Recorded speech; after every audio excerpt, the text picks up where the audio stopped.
This is a rotation gapping mobilization of the lumbar spine. I'm going to be mobilizing the facet joint of the lumbar spine that is toward the ceiling. And so in this instance, the patient's lying on her left side and will be right rotating. And that right rotation is going to cause right rotation and facet joint gapping at the facet joint toward the ceiling. Okay?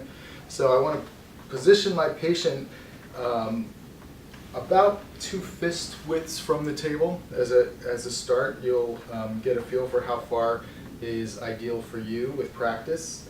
I'm going to find the segment that I'm going to mobilize by using my pivum.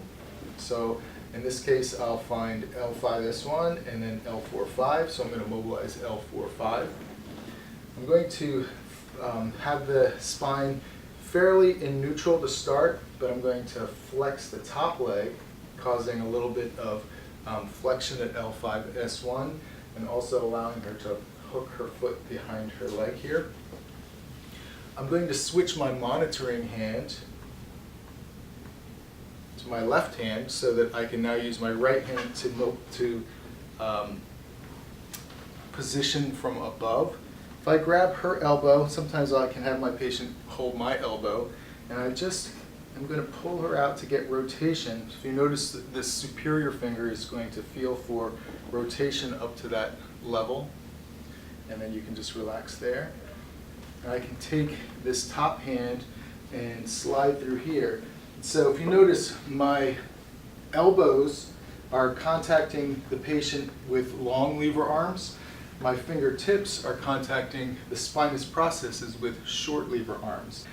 So if I'm at this L45 segment, my L5 spinous process, I'm going to be on the inferior portion pulling superiorly, and L4 I'm going to be at the superior portion pushing down toward the table.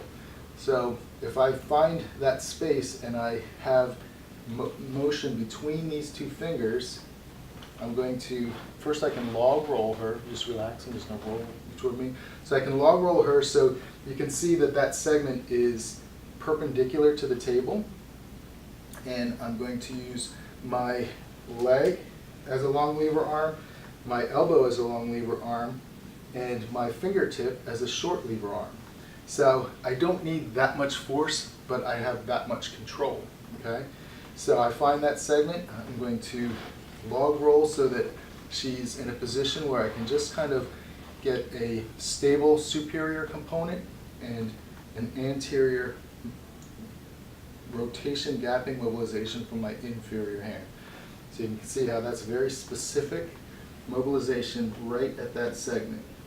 I can do the exact same thing by holding the inferior segment and mobilizing from the top. Okay?